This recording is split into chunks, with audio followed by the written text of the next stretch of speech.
314장. 내 구주 예수를 더욱 사랑.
제19장.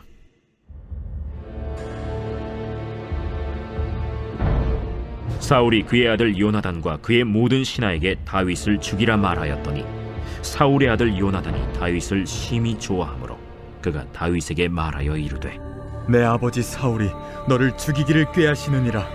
그러므로 이제 청하노니 아침에 조심하여 은밀한 곳에 숨어 있으라.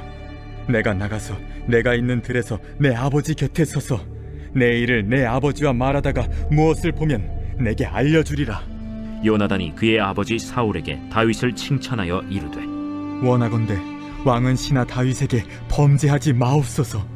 그는 왕께 득죄하지 아니하였고 그가 왕께 행한 일은 심히 선함이니이다.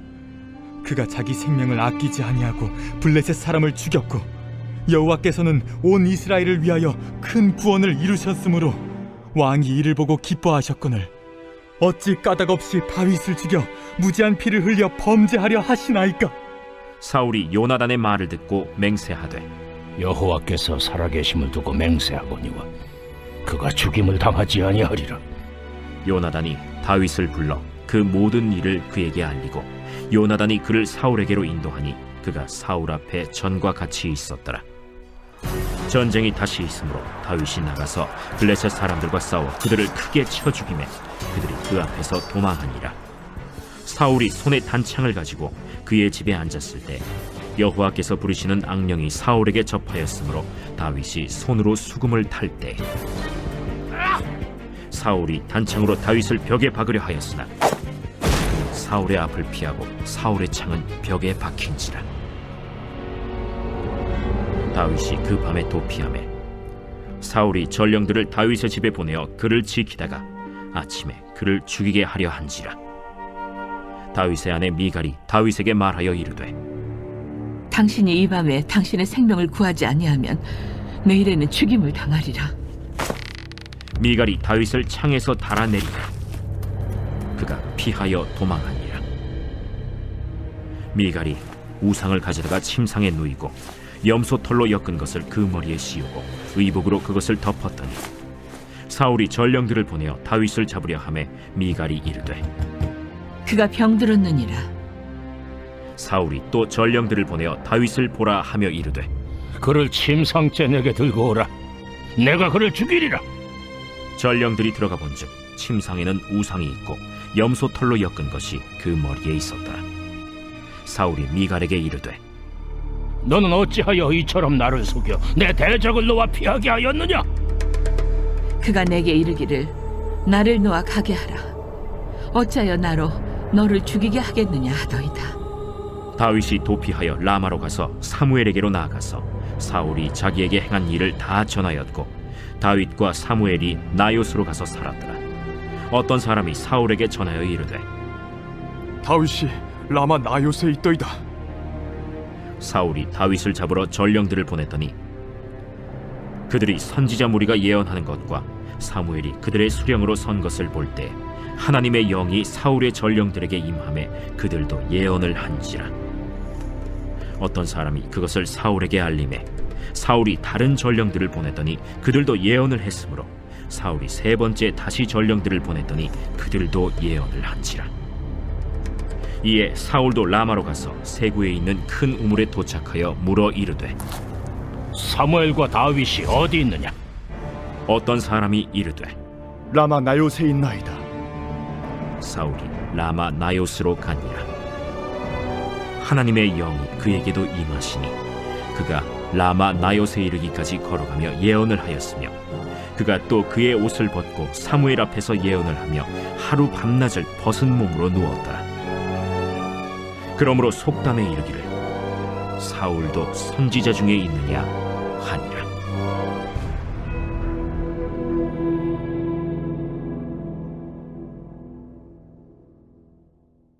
오늘 우리가 함께 나눌 말씀은 사무엘상 19장의 말씀입니다. 사무엘상 19장에 보면 사울이 다윗을 죽이려는 의도와 또한 실행이 더 적극적으로 펼쳐지는 모습을 볼 수가 있죠. 바로 앞장인 18장 28에서 29절을 보니까 사울은 여호와께서 함께 하심을 보았다라고 이야기합니다. 즉 사울은 하나님께서 다윗과 함께 하심을 이미 알고 있었다라는 것이죠. 그런데 참 이상하게도 여호와께서 함께 하심을 알고 있었음에도 불구하고 사울은 끊임없이 다윗을 죽이려고 한다는 것입니다. 성경에 보니까 사울은 다윗을 극히 두려워했다라고 나오죠. 여호와께서 다윗과 함께 하심을 보고 사울이 다윗을 아주 크게 두려워했다라고 성경은 기록합니다. 사울은 여호와께 기름 부음 받은 왕입니다. 그도 여호와 영에 감동된 적이 이미 있었죠. 그런 사람이 여호와께서 함께 하심을 알고도 다윗을 죽이려고 하고 두려워했다라는 것은 참으로 큰 아이러니가 아닐 수가 없습니다. 사울이 다윗을 향해 갖고 있던 두려움은 곧 그를 죽이려는 시도로 적극적으로 펼쳐지게 되죠. 19장 1절에 보니까 사울이 요나단과 모든 신하가 있는 자리에서 다윗을 죽일 것을 명령합니다. 그냥 개인적으로 사석에서 한 이야기가 아니라 자기의 아들도 있고 신하들도 모두가 함께 있던 그 자리에서 왕이 말하는 겁니다. 다윗을 죽여라. 여러분, 다윗이 누구입니까? 사울의 사위이자 또한 사울의 충직한 신하가 아닙니까? 그런 사람을 공적인 자리에서 죽이라고 명령하는 것은 사울의 마음 가운데 다윗을 확실하게 제거하겠다라는 마음이 생겼어야지만 가능한 것이었습니다. 이 얘기를 듣자마자 요나단은 다윗을 적극적으로 변호하게 되죠. 요나단은 사울에게 다윗이 죄를 진 것이 없고 또한 다윗의 행동으로 인하여서 사울에게 참 많은 유익을 주었음을 다시 한번 상기시킵니다. 또 블레셋을 죽인 일, 여기서 블레셋을 죽인 일은 아마 골리앗을 제거한 일을 이제 이야기하는 것 같은데요. 이렇게 골리앗과 싸워 이긴 일이 이스라엘뿐만 아니라 사울 자신에게도 큰 도움과 유익이 되었음을 요나단은 강조하고 있습니다. 그때 왕이 얼마나 기뻐했는지를 다시 한번 상기시키면서 요나단은 다윗을 죽여서는 안 된다라고 이야기하고 있는 것이죠. 사울은 이에 이렇게 맹세합니다. 19장 6절의 말씀입니다. 사울이 요나단의 말을 듣고 맹세하되 여호와께서 살아계심을 두고 맹세하거니와 그가 죽임을 당하지 아니하리라. 아멘. 요나단의 말을 듣고 보니 요나단의 말이 다 맞는 것 같거든요. 다윗이 죄를 지은 적도 없고 다윗이 블레셋과 싸워 이긴 승리 모두 다 사울 왕 자신에게 큰 유익과 도움이 되었습니다. 즉 사울 왕 자신에게 좋은 일들이 있었다는 것이죠. 그래서 사울이 여호와의 이름으로 맹세하기를 다윗을 나는 절대 죽이지 않겠다라고 맹세하고 있는 것입니다. 여러분, 우리는 이 부분을 통해서 우리 한 가지 사실을 알 수 있는데요. 사울이 모든 신하와 요나단 앞에서 다윗을 죽이라고 말했다는 것은 정말 깊이 심사숙고한 결정도, 논리적이고 이유가 있는 결정도 아닌 정말로 즉흥적인 결정이었음을 우리는 알 수가 있습니다. 다윗을 향한 사울의 두려움이 그를 정상적인 사고를 할 수 없게 만들었고, 이런 사람을 죽이라는 명령조차도 즉흥적으로 나오게 만들었다라는 것이죠.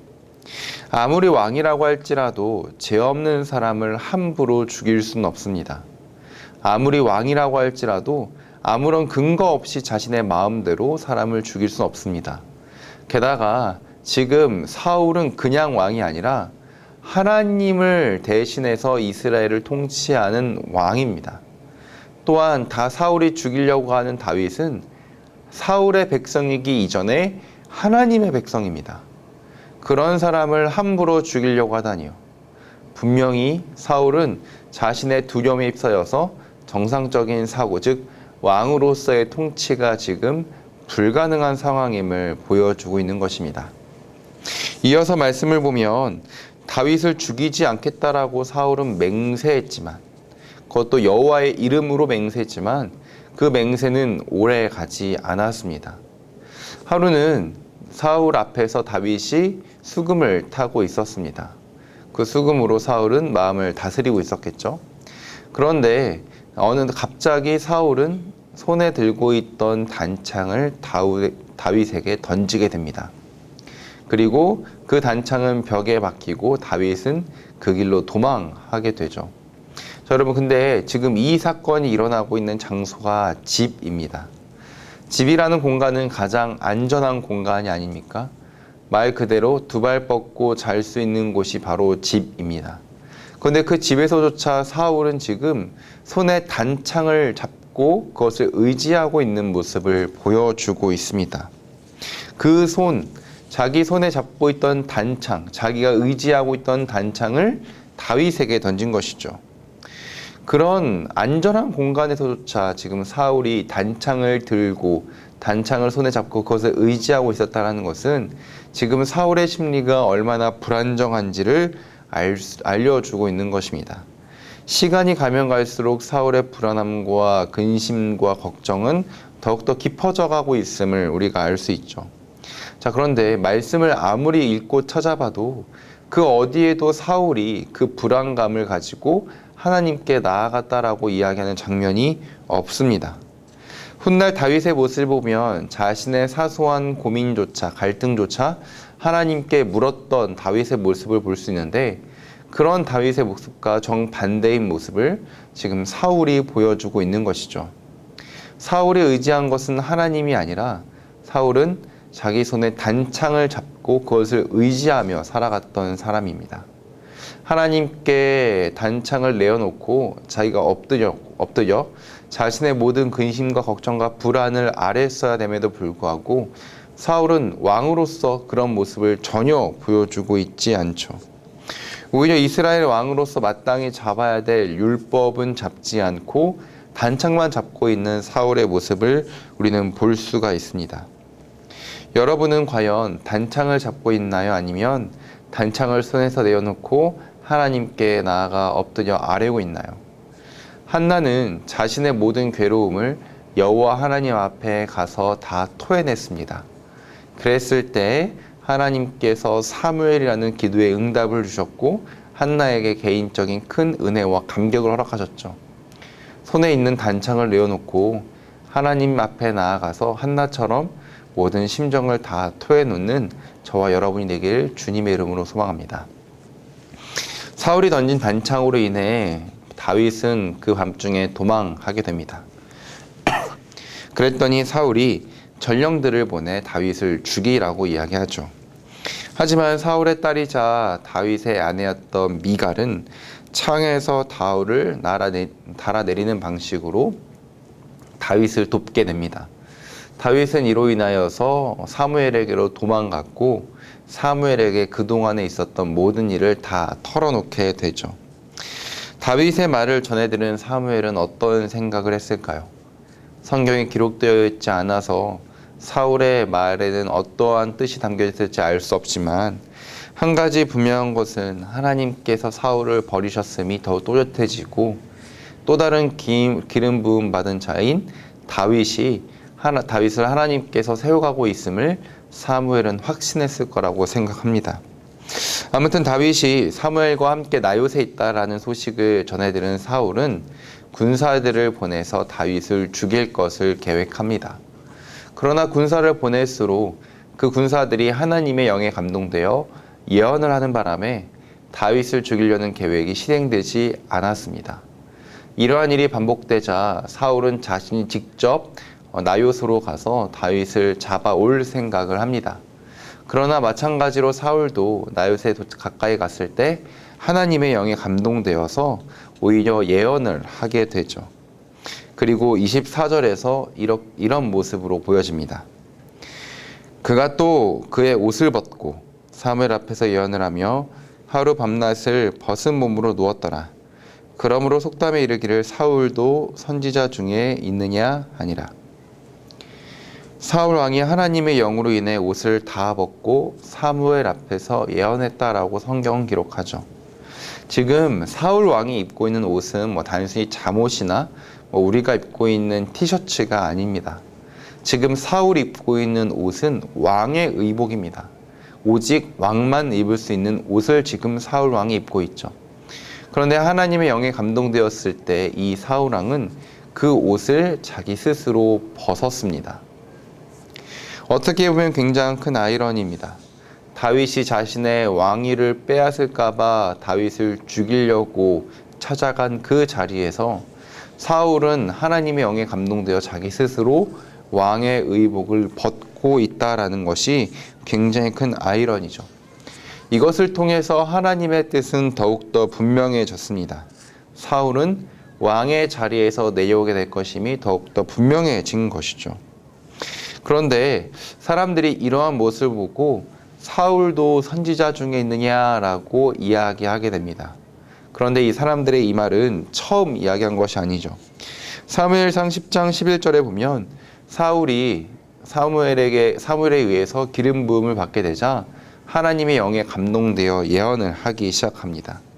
기름 부음 받은 직후에 이 모습을 봤을 때 사람들이 사울도 선지자 중에 있느냐라고 똑같이 말하게 되죠. 그런데 사무엘상 10장에 나온 이 말과 지금 19장에 나온 이 말은 근본적인 차이가 있습니다. 사무엘상 10장 6절에 보면 사무엘은 사울에게 여호와의 영이 임하여 새 마음을 갖게 되고 새 사람이 된다라고 이야기합니다. 실제로 하나님께서 사울에게 임하셨을 때 그는 새 마음을 갖게 되고 또한 19장에서 또 10장 후반에서 사울은 새 사람이 되게 되죠. 하지만 사무엘상 19장에서는 사울이 하나님의 영에 감동되었을 때 그는 왕의 의복을 벗음으로써 새 사람, 새 마음이 된 것이 아니라 왕으로서의 자격 박탈된 상태로 남게 된 것입니다. 이로써 사울은 요나단에게도 또한 딸 미갈에게도 그리고 스스로에게도 왕의 옷을 벗음으로써 자기 자신에게도 왕의 권위와 또한 왕의 위치를 잃게 되는 것입니다. 주 안에 하나님 성도 여러분, 오늘 말씀을 통해서 사울이 두려운 마음을 들었을 때 그것을 외면하지 않고 하나님께 솔직하게 나아갔으면 어땠을까라는 아쉬운 마음이 듭니다. 저도 사울은 인간이기에 자신이 누리고 또 갖고 있는 그 왕의 자리를 탐낼 수도 있다라고 생각합니다. 그 탐내는 그 자리를 다른 사람이 빼앗으려고 할 때 두려운 마음이 들 수도 있다라고 생각합니다. 사울은 인간이니까요. 하지만 하나님의 백성, 하나님의 자녀는 자신의 내면에 있는 불안감과 근심과 걱정을 하나님께 토해내야 합니다. 자신의 내면에서 올라오는 욕심에 집착하는 것이 하나님의 자녀가 아니라 그것을 하나님께 다 아뢰는 것이 하나님의 자녀가 마땅히 해야 되는 일인 것이죠.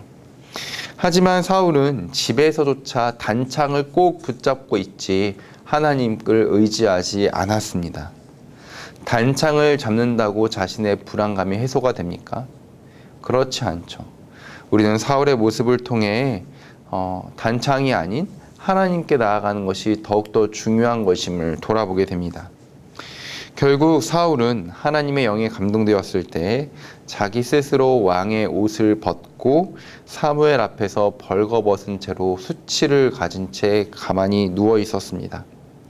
우리 속마음을 모두 하나님께 쏟아내지 않는다면 우리는 자꾸만 단창을 손에 잡고 그것을 의지하게 될 것입니다. 우리가 잡고 있는 단창을 내어놓고 나의 근심과 불안과 걱정과 이 모든 것을 다 내어놓고 하나님께 나아갑시다. 하나님께 우리의 심정을 토해놓읍시다. 단창을 내어놓고 하나님께 나의 심정을 토해놓을 때 우리는 사울의 결말이 아닌 다윗의 발자취를 따라갈 수가 있을 것이라 저는 확신합니다. 그러한 은혜가 저와 여러분에게 가득하길 주님의 이름으로 소망합니다. 기도하겠습니다. 사랑과 은혜가 풍성하신 하나님 아버지, 은혜를 감사합니다. 사울이 손에 잡은 단창을 의지하며 하나님께 나아가지 않았던 우리 모습을, 사울의 모습을 돌아보게 됩니다. 하나님 아버지, 손에 잡은 단창은 우리를 구원할 수도 우리에게 근본적인 해결책을 줄 수도 없습니다. 오직 한나처럼 하나님께 나아가 나의 모든 심령을 토해놓을 때에만 그제서야 우리의 심령은 평안을 얻고 우리의 모든 문제는 해결받을 수 있습니다. 하나님 아버지, 사울의 모습을 우리가 기억하며 또한 이 말씀을 통해 우리에게 교훈하신 말을 기억하며 내 손에 잡고 있는 단창을 내어놓고 하나님께 나의 모든 심령을 토해놓을 수 있는 우리 모두가 될 수 있도록 인도하여 주옵소서. 그럴 때 하나님께서 우리에게 허락하시고 베푸시는 구원의 은혜를 누릴 수 있는 우리 모두가 될 수 있도록 인도하여 주옵소서. 이제는 우리를 죽기까지 사랑하신 예수 그리스도의 은혜와 이 땅 가운데 독생자를 보내신 하나님의 크신 사랑하심과 영원토록 우리와 함께 하시는 성령님의 동행하심이 손에 잡은 단창을 내어놓고 사울 왕의 모습이 아닌 다윗의 모습으로 하나님께 모든 것을 아뢰길 소망하는 주의 모든 자녀들의 머리 가운데 지금부터 영원토록 함께 있을지어다. 아멘.